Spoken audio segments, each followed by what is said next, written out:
Mic check. Ha ha ha. All right. Lights are lighting. Things are flashing. It's looking good. I got to move it along in the intros a little bit. I'm losing people. So here's the hook for the night. You guys like the flashy swimmer by Owner? I use these a lot. Use them a lot with the bellows gills. So you need a good hook to get people going on your page, on your videos. So tonight's hook is the flashy swimmer. I rigged the bellows gill on it sideways, kind of like a flounder, but actually it'll fall down and it'll ride sideways, kind of like this on the bottom tip. Welcome in. Oh, nice! You're on the lake right now, catching fish. Beautiful. And watching this. That's great, man. A smallie. I need to do some smallmouth fishing. Welcome in, Kev. Tonight's topic is going to be bass growth, and I'm going to do my best to explain it. And I think the problem that I have is extremely difficult. It's easy to give a few statistics that you can get from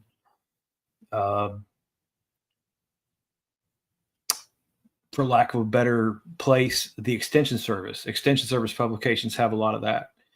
And I need to be specific. You're catching smallmouth bass. Smallmouth bass don't grow at the rates that largemouth bass in the South do, right? So we need to be very specific about what we're talking about. So I'm going to be talking about largemouth bass in the ponds that I managed and the growth associated with it, and then the pounds of forage associated with that. And I actually typed it into AI to try to get some help, and it actually confused me more than it helped me. So if we look up the extension service definitions of what it takes a bass to grow, right? You've heard me say it a million times. 10 pounds of forage needs to be consumed for a largemouth bass to grow 1 pound. Okay, great. Now we have a frame of reference. If you also look at the same extension service research, it will say 5 pounds of forage needs to be consumed by a largemouth bass just to maintain its weight across the growing season. And we need to define that as well. When we could say per year, but actually it's per growing season because they don't grow in the winter, right? They only grow when it's warm during the growing season. So now, we add a variable, right? So we've defined that we're going to be talking about largemouth bass in ponds, but where are those ponds located and what is the length of the growing season? It's already getting complex, you see?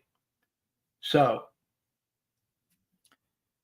we need 10 pounds. We need our bass to consume 10 pounds to gain 1. And we need our bass to eat at least 5 pounds to maintain, stay alive, do their function, their bodily functions, move their gills, beat their heart, keep their metabolism going, keep, enough energy to keep them alive. Now, here's a question that I don't even know. Do I have to add the 5 pounds to the 10? So I really need 15?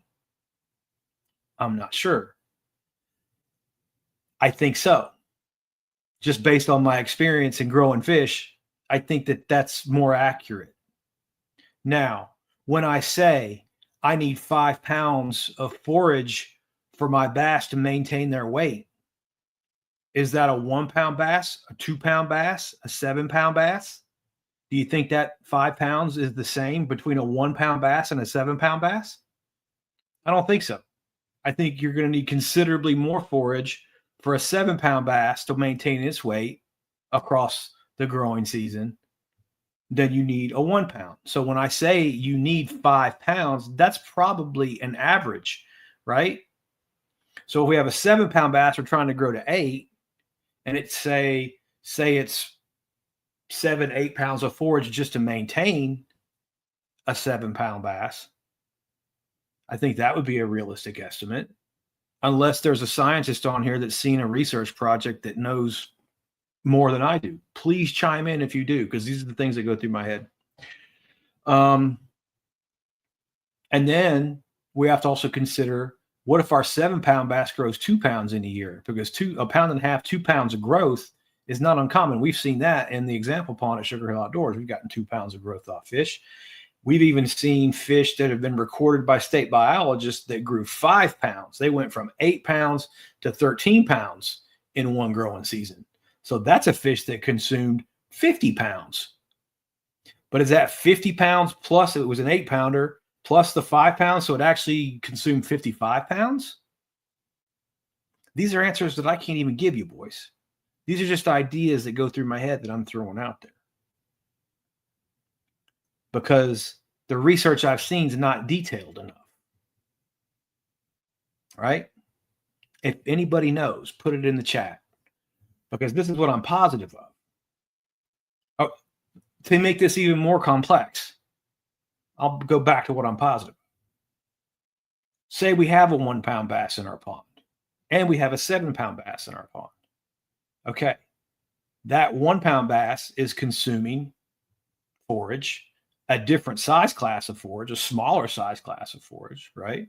Trying to grow up to become a 2-pound bass, but at some time during the growing season messes up and gets eaten by the 7-pound bass. And that's something that these guys don't ever consider, right? They don't think about bass being forage for other bass, but they're a significantly important forage resource for other bass. So let's think about it that way. We've got our bass that's consuming fish, then gets consumed, right? That's extremely complex. How many fish did it consume? And then once it's consumed, you see, it's like, okay, say that 1-pound bass is consumed at the end of the growing season. So it consumed 15 pounds of forage, and then it went into the 7-pound bass, but only gave that bass 1 pound or maybe 2 pounds of forage, but 17 pounds were removed from the food chain, right? You see how complex this gets? And then we have to figure we've got 30, 40, 50 bass per acre, and all those 1-pounders are consuming 15 pounds and then being consumed by an 8. So if an 8-pound bass consumes 10 1-pound fish, look how much forage has been removed from the forage base. Arkansas, what's going on, man? Good to see you. I'm talking about the complexity of talking about bass growth and how this pertains to what I've seen, right? And why I preach, take the 1-pounders, take the 2-pounders, remove some bass every year. This is very important if your goal is to grow bigger bass. And this is also important in understanding why your fish top out, right? Because guys don't talk about that. And it's also a kind of a trick in the data when you're measuring your fish in a pond that's fed or fertilized and comparing relative weights. You're saying you're getting your relative weights are 100%, and that's growing well as compared to the relative weight chart. But what you have to remember is the relative weight chart was based off of fish that were not in a hyped up situation. Now they are based across the whole gamut of the country from north to south, east to west, right? From long growing season to short growing season across the whole country when they developed that chart. But it's still not being compared to a fish that's in a maximum production situation like a fed pond. So we can be getting good 95 to 100% relative weight measurements on our fish that's a little bit biased. Like we're kind of lulled into the idea that our fish are doing well when actually they're not growing at the rates they could be, because we're going to have to harvest some because of what I just described.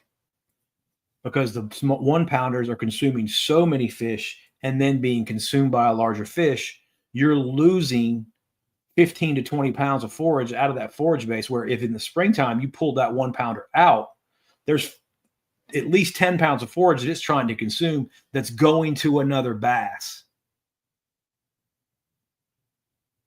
Right? And I don't know. This is complicated.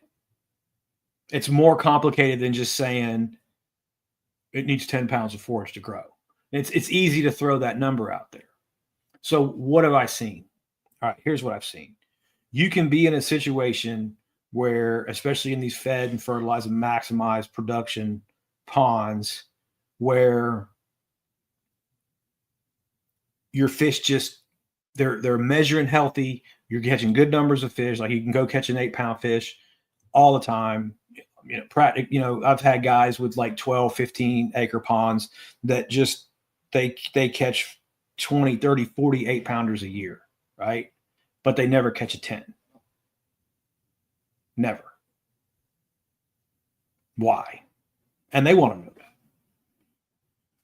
I've also seen public lakes that, like, I'll just Reservoir 51 in Commerce, where I used to live. All the big fish that I've been putting up recently in that last video, especially if you've seen that on Instagram, all those fish came from Reservoir 51, public water.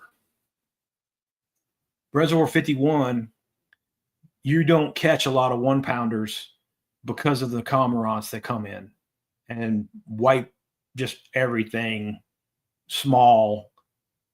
They decimate it. There's big flocks of cormorants that hang out for months and months and months in the wintertime. And that's a pattern I've noticed too. They're doing the harvesting for you. They're reducing all the fish, but they're really reducing the bass population down to the point where few bass survive. The few fish that do survive grow up exceptionally well because there's a massive amount of shad. There's a massive amount of forage. We'll just call it forage fish. But in that particular reservoir, there's gizzard shad and threadfin shad and bluegill and green sunfish and everything else. But so there's a massive forage supply and a low bass population. So you get exceptional growth.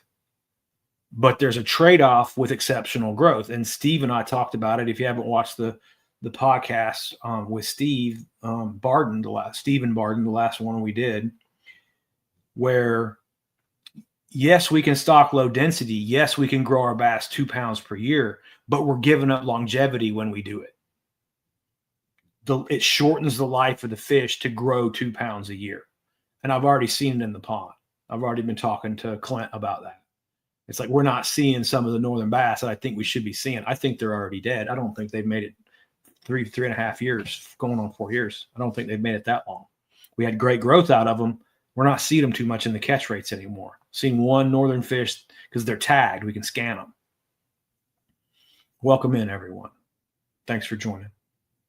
If you have any questions, throw them in the chat. I'll do my best to answer them. And if I can't answer them, I'll get a guy smarter than me that can. So, back to Reservoir 51. It's 250-acre watershed reservoir. It's not fertilized or fed other than, agriculture runoff or any kind of nutrients that it catches. It's usually muddy. It's usually stained with mud, especially if there's a lot of rain. So it's not going to be at 350 pounds, 400 pounds of fish per acre like a fed pond like Sugar Hill Outdoors. It's probably going to be more down around 100 pounds of fish per acre, just because that's the average for Georgia. It's important to understand that too. Just because you have a lower pounds is low productivity is what that means. Okay, high productivity, we add the feeder, we're bumping up the amount of fish per acre. That doesn't mean we're bumping up the size of fish. The balance of the fishery, the numbers of bass to the numbers of forage, is what creates big bass. You need low bass, high forage. So even though we're in a low productivity, muddy 250-acre lake that's not productive, if we were to drain it and count and weigh and measure all the fish, we still have massive, huge tanked up bass in it because the numbers of bass are way low and the numbers of forage are way high. And that's the reason why the numbers of forage are way high, because the numbers of bass are way low. Okay, the bass affect the forage. And people get that mixed up when they want to throw, like they call Arkansas. Well, my bass are skinny. Let's stock some fish. They don't realize that you can't do that. If your bass are skinny, you need to reduce the bass population. The forage population will recover. Now that doesn't mean you don't have to stock. You might need to call Arkansas pond stockers and say, hey, we're going to remove these bass down, but you know what? We're also going to throw in 1,000 4 to 6 inch bluegill per acre to bust this up. Okay, that works. Done that. Been there. All right, that's a fast forward growth rate type of thing. You're helping, right? You're helping the forage base recover quicker by adding spawnable size bluegill to the population, right? If you don't remove those bass, which I've seen a million guys do, you just leave the bass population high. And I'm just going to do it like this. It's not quite like this, but you get the idea. So the forage is here and the bass are here. And I tell them, hey, I did electrofishing survey. Your bass are skinny. You need to harvest some bass. You don't have enough forage. Oh, I'm going to go buy some forage. And you don't remove the bass. Yeah, that forage is going to get cooked. And I mean cooked like they're going to be eaten by the time the stocking truck gets back to the hatchery, cooked. Okay, you just spent $3,000. Yeah, it's chump change to a bass in a crowded bass population.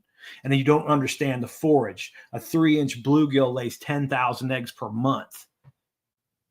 Let them do the stocking for you, right? Like I said, though, it's not to say that stocking can't be beneficial, because I've done it plenty of times where it is, but you have to know how to do it. It's like a tactical strike. You got to remove the bass, then you got to pop it. Otherwise, you're still going to have bass eating your forage when you do that.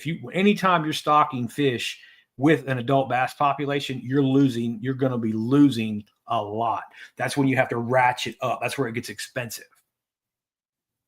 Now, I've worked for guys that they don't care about that. They'll spend that money. But the entire idea is to spend the money in a way that it's going to work.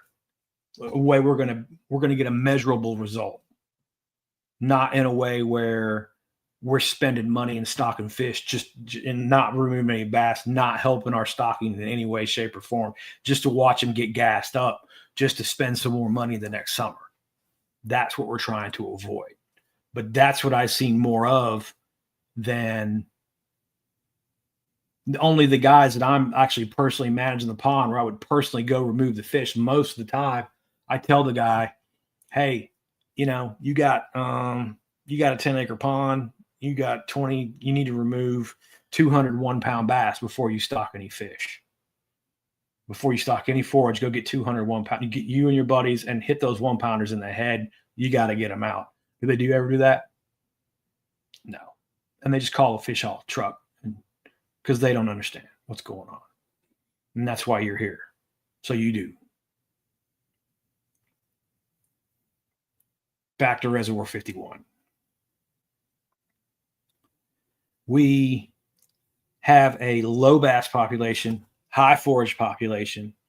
The low bass population is created by excessive harvest by the cormorants. Best I can figure. That's my best guess. I'm shocked or no. I just know I've seen 1,000 cormorants out there all winter just gashing that place up. The fish are huge because of it. You can go catch 6, 7, 8, 9. I've gotten up to 9.5 pound fish. Now, I've also gone fishing 20 trips in a row and skunked. Not gotten a bite.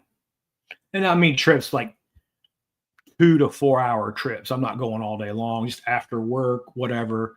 I go out there and literally 20 days, because I live right there by it, I would almost go every day. So 20 trips, skunk, skunk, skunk, skunk. Repeat, repeat, repeat.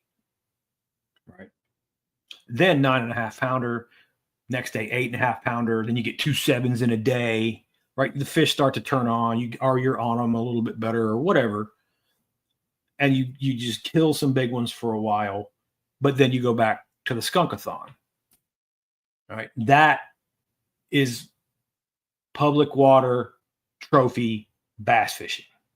Private water trophy bass fishing, like I said, I've got guys with 10-acre ponds that catch an 8-pounder almost every time they go, unless the fish just are shut down completely. you can pretty much count on a 7 or 8 pound fish every trip. That's private trophy bass fishing, right? But you still see the same pattern. You get them to 8, maybe 9, but you don't get them to 10. And I've seen 12, 15, 20 acre ponds where, like I said, you're crushing that size class, but you never, ever catch one over 10 in a decade. This isn't just a one-off, just one observation. This is a repeat observation over multiple ponds in multiple states, right? A pattern in the data. And I think part of it has to do with what I talked about. The guys didn't harvest enough 1-pounders, or they had competing species like crappie that limited it. Or like Stephen and I talked about,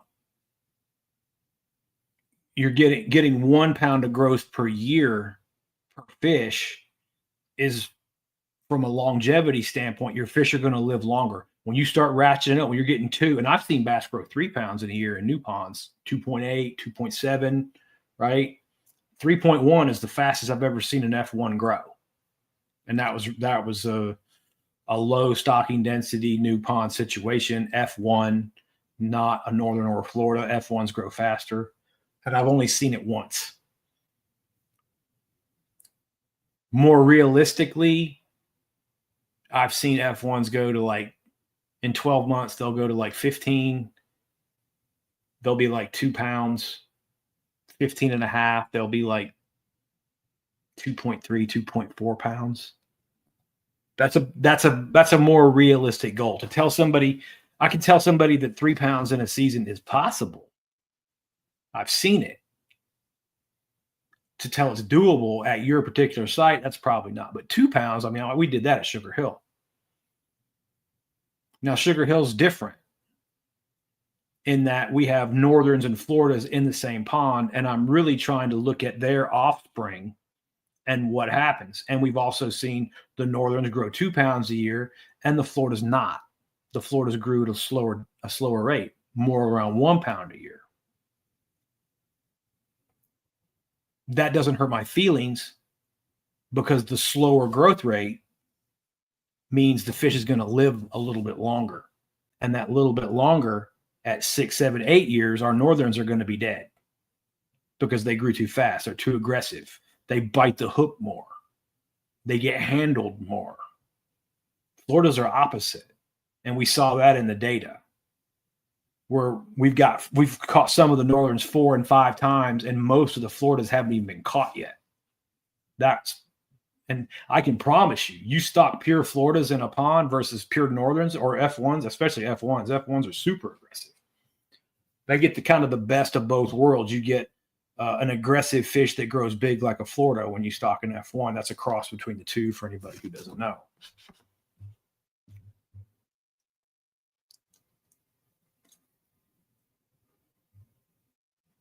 Anyway,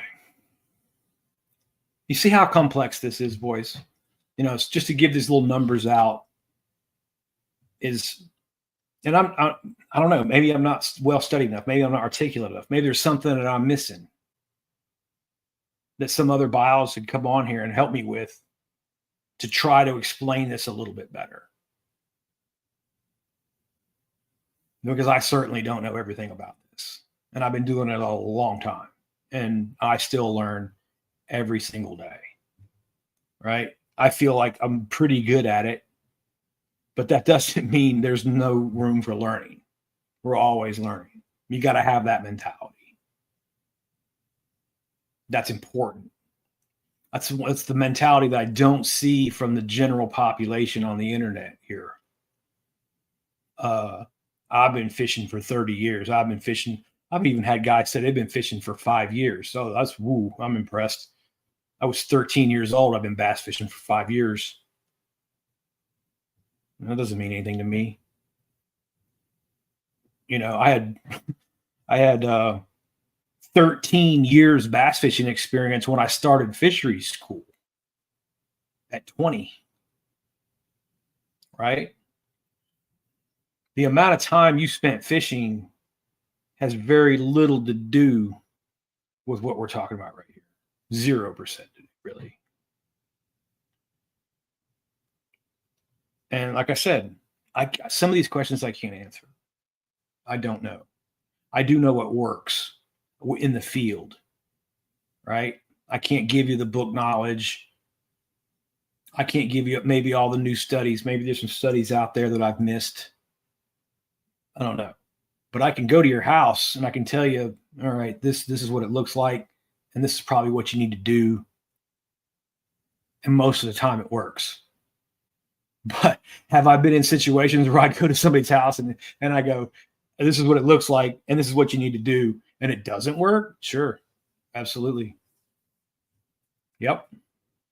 And when you get into those situations on a pond, that's a drain and restock. Just hit the hard reset, just like a video game you're doing bad on. So you don't try to play the game of I'm going to figure it out by spending money stocking, by spending money shocking, by spending money, by throwing money. And I'm talking to the guys out there who have enough money to throw. Okay, that's not a good idea. You know, there's plenty of guys in the world that are going to take your money and tell you what you want to hear. If you're not getting measurable results, if you're not seeing significant improvement year over year, the best thing you can do is drain the pond and start it over again. Call Arkansas and say, "Hey man, we're going to start with the bluegill in the fall. We're coming back in with the bass in the spring." Or maybe the next spring. Because I've had ponds where, Sugar Hill is one of them. We basically let them go a year in there. Now, you don't have to do that. You don't have to let them go a full year and let them build up. You're not, again, the pond has a carrying capacity. It gets to a point where it's only so full of bluegill. Yeah, there you go. There's a guy who stocks fish for a living telling us right there. Drain it, save yourself some money. There you go. This is an honest fish stocker, right? And believe me, that's a rare thing to find, because those guys will sell you down the river on hopes and dreams and crap that you wouldn't believe some of the things that I've heard and seen from a fish stocking company, because that's how they earn. It's actually been, there's a lot of them that do not like me talking about this at all, right? There's an honest guy right there. You can't stock yourself out of every problem. There's definitely, like I said before at the beginning here, there are definitely certain situations that you can stock your way out of. You can fix, I can correct, right? And there's certain situations that stocking those fish is wasting your money, and the only thing you're doing is putting money in my pocket, because I'm getting a cut off of what he sells me those fish wholesale for. He's making money, I'm making money, and you're spinning your tires, getting no measurable results.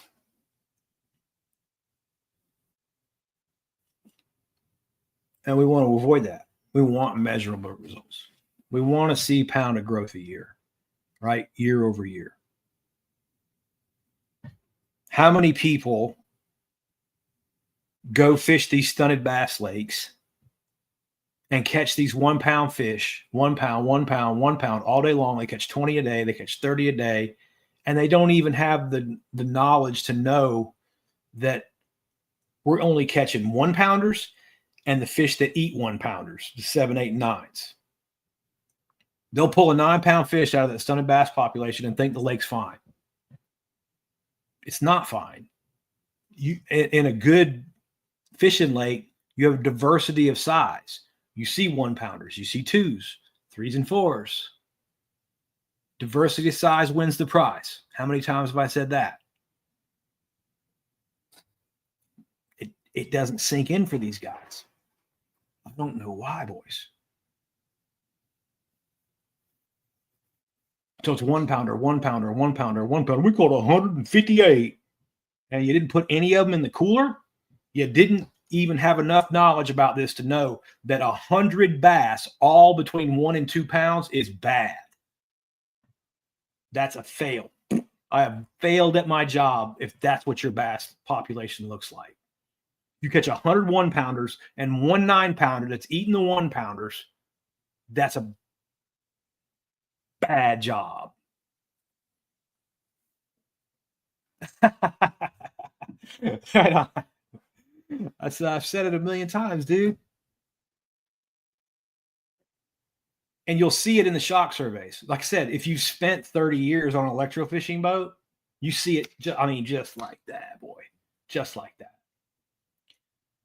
You see the ones, the twos, the threes. It doesn't take me 15, 20 minutes on an electrofishing rig. I can just be going down through there and see it, right? Because it's a different way of looking at the fishery that most people have never even seen before, right? Oh, we got one coming in from Sterling. At what point do you add a secondary form of forage? Shiners or shad, trophy bass management. In the textbooks is recommended method, most biology. Yeah. Okay, that's a really, again, I can give you my opinion on that. My opinion is based on the lakes that I've managed, which are mostly in the southeastern United States. If you're in a pond not in the southeast, like say in the north, the Midwest, colder climate, and I say, well, I'll usually put the threadfin shad in with the bluegill because I want them to establish, right? But what if you live in an area that's threadfin shad don't live through the winter? What good is that doing you? You see what I mean? And that's a good point. This isn't a cookie cutter thing. It depends on where you are. You can't just come on here and listen to me talk about this for 30 minutes and go home and do it. Where are you? That matters a lot. So to answer your question, I usually put them all in at the beginning. I don't add them later for the exact same reason I just said. When you put forage in with bass, bass cook their ass. You want to go buy 10,000 threadfin shad and think you've done something by putting 10,000 shad in there? That's only 35 pounds of shad. That'll grow 3 bass 1 pound. You know how fast they smoke that? You know how many times I've seen guys drop $2,000 on a load of 10,000 shad thinking they're doing something and watch them get cooked across the weekend? There goes 2 stacks. Oh, I'm stocking 20,000 shad, 2 loads, $4,000. Yeah, they're gone, son. You might as well light that 4 stacks on fire. Come back the next year with the electrofishing boat, not find 1 shad. You know how many times I've done that? Oh, more than once, boys. More than once. 4 or 5 grand just gone. I am not the kind of dude that can lose $4,000. Right? Exactly. Exactly. Yeah, I'm not that guy. So I can't make a recommendation to you to smoke $4,000 worth of shad. That just is like, can't do it. So if we're talking shad and we're talking bluegill, I like that combination. And again, because shad are multiple spawners like bluegill, you're going to get them to pop more than once a summer. And you mentioned shiners in there. That's why my experience with shiners. Now, that's not to say that every single place I've ever gone, I haven't seen good bass growth with shiners in the water. It's the Rodman Reservoir is 1,200 feet, not even behind where I'm sitting right now. There's a pile of shiners out there. There's also a pile of 10-pound bass out there, right? You ain't got Rodman Reservoir. You ain't in Central Florida, right? So to tell somebody, put some shiners in your lake. Do you know how many guys I've seen do the exact same thing with shiners that I just described with thread fins? I'm going to put some shiners in my pond. Okay, great. Does your pond even have the detritus and the environment to hold shiners? Because normally what you see around Georgia, and again, I can't speak for every place. I can speak mostly at Georgia, North Carolina, Alabama, Northern South Carolina, where I roam. You can stock shiners when there's no bass in the pond. And you've got a whole pond full of shiners, and you put the bass in and they get to about a pound, and then you run the shock boat And where's the shiners? They gone. Got plenty of bluegill, got plenty of thread fins. Golden shiner, cooked. They don't hang around. And then the pond owner is going, man, you just did an electrofishing survey. We didn't see one golden shiner. Yeah. I'm going to buy some more. I wouldn't.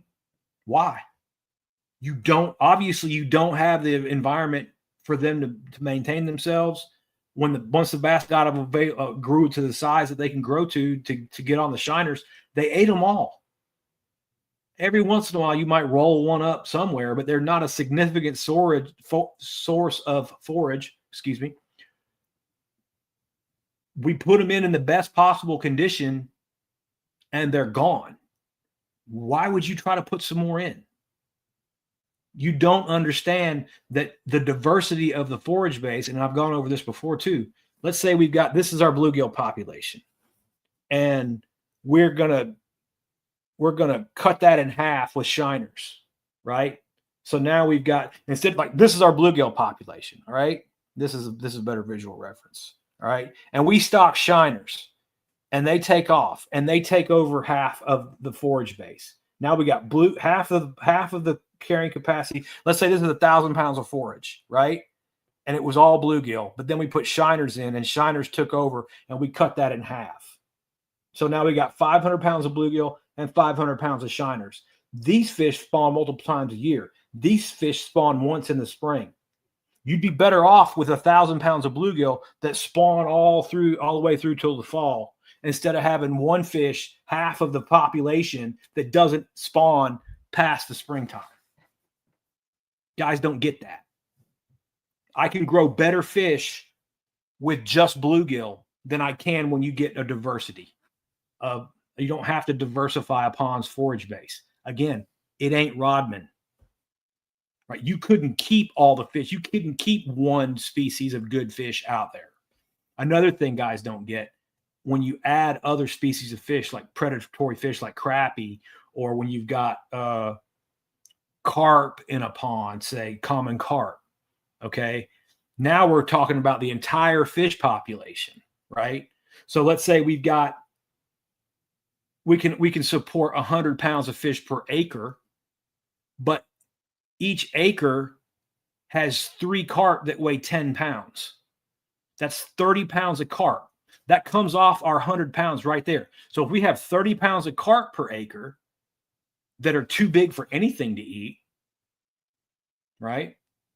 Then we have 70 pounds of game fish left. And what do you think those carp are taken away most from? Feeding on the bottom, digging up all the little insects and worms and little things they can grub up. Bluegill. So if the carp weren't there, you would have 30 more pounds of bluegill, 30 more pounds of shad, 30 more pounds of shiner per acre.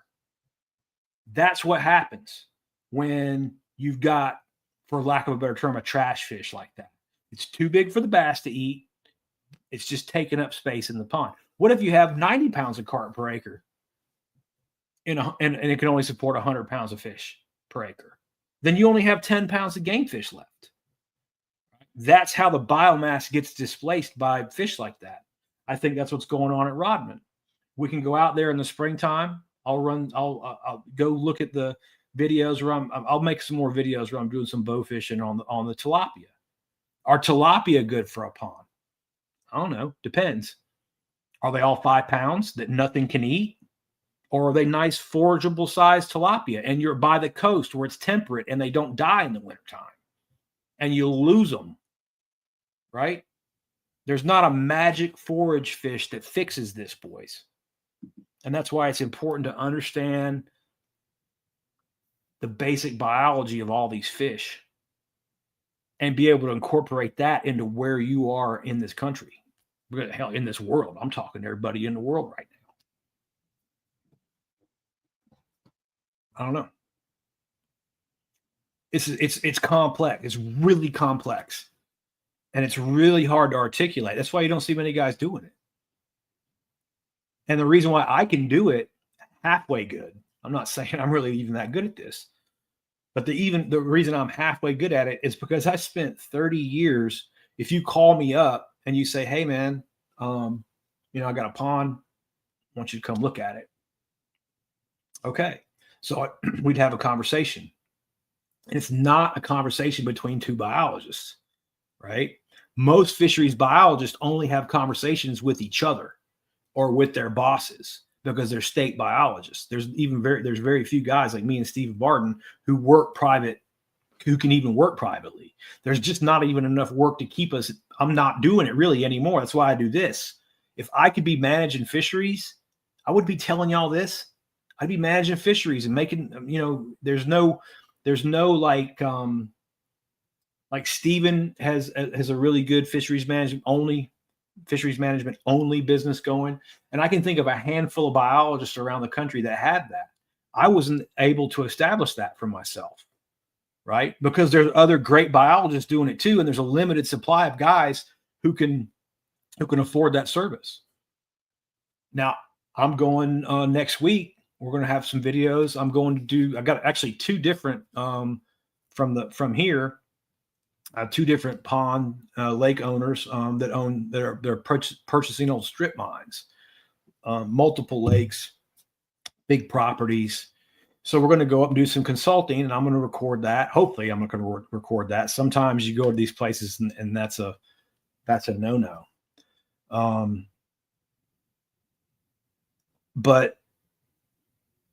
And I'm going to incorporate other biologists into this as well. I'm going to call Garrett if I need an electrofishing survey. He's going to come and help me out with it.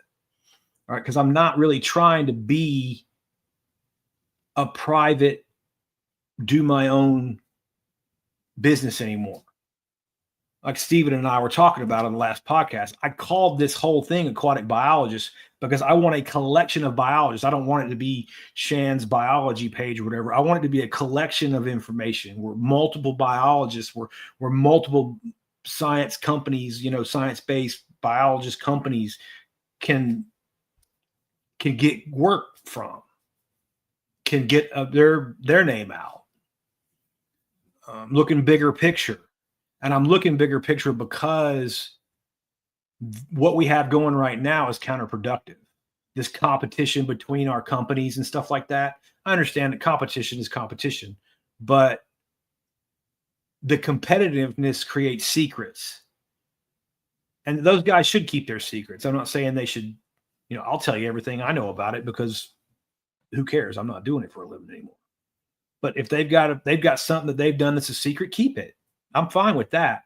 But at the same time, when everybody's keeping their mouth shut because of competition, because it is extremely competitive, then none of the information is getting to the public and elevating the business. Like, again, we're competing for the same people, where if everybody knew, like people still tell me to this day after 30 years, I never even knew people did that for a living. Yeah. There's a lot of people that do it for a living. Imagine if everybody who owned a lake knew that there was a guy doing this for a living, like everybody knows, oh, the toilet's bad, call the plumber, or the light's bad, call the electrician. Oh, the pond's bad, call the pond guy. They don't even know there's a pond guy to call. So that's what I'm trying. That's where I'm operating from, right? I want to elevate everybody so guys like Arkansas Pond Stalkers can have a larger client base than what we have right now. And I just see the competition as being counterproductive to that, because everybody is it is what it is, right? So I'm coming at it from a different angle. Let me scroll back. I'm running my mouth. I'm getting a little itchy. The histamines from the stupid alpha gall are kicking off again. When you guys see me scratching my nose, I finally figured out what that is. It's the alpha gall. For anybody who doesn't know, I got bit by ticks, obviously, by a million years ago and every day. And I got a syndrome called alpha gall syndrome, and it makes you allergic to red meat, makes you allergic to everything. What did the doctor say? Feathers and fins, no fur. So I can eat chicken and turkey and fish. Anything with fur or pork is a no-go. I'm allergic to it. No dairy, no red meat, no bacon, nothing like that. And I'm talking about it so you can be aware, so you can wear your tick spray and not be like me. You don't want to be like me. Trust me. It's been a hassle. All right. Nothing. And we're at 45 minutes. And I've said everything I wanted to say, really. I'm kind of at a standstill, boys. You got any other questions? And if not, I'm going to let I've done some for an hour and I've done some for a half an hour. And many thanks to all the new people watching.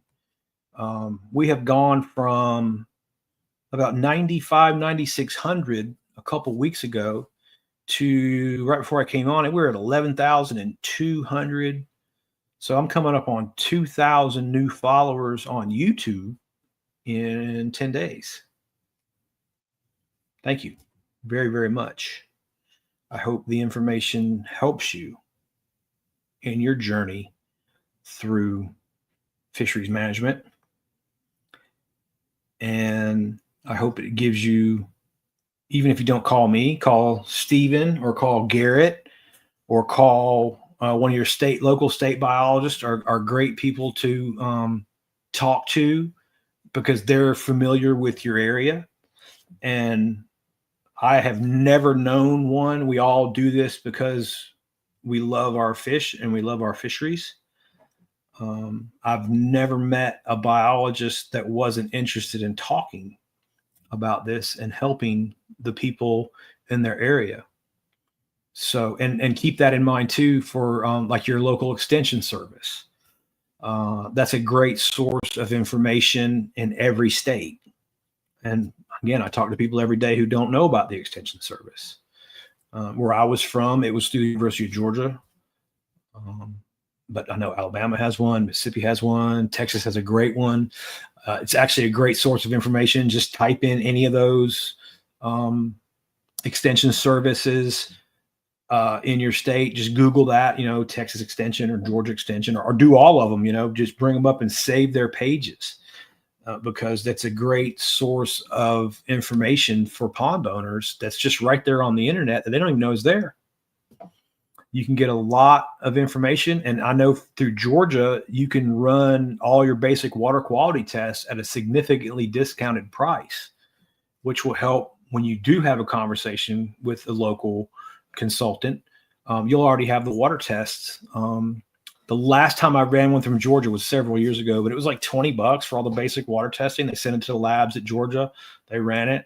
So you're not spending a ton of money and you're getting great information back for $20. So don't forget about your extensions agents locally in your counties. They're a great source of information for pond management. And I'm going to make sure there's no more questions through the thing. I don't see any. All right, boys, I appreciate it. I'm going to shut her down and I will see you. I'm not coming back on tomorrow. I got something to do tomorrow night. Let's try for Sunday night.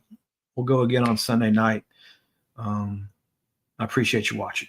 Talk to you next time.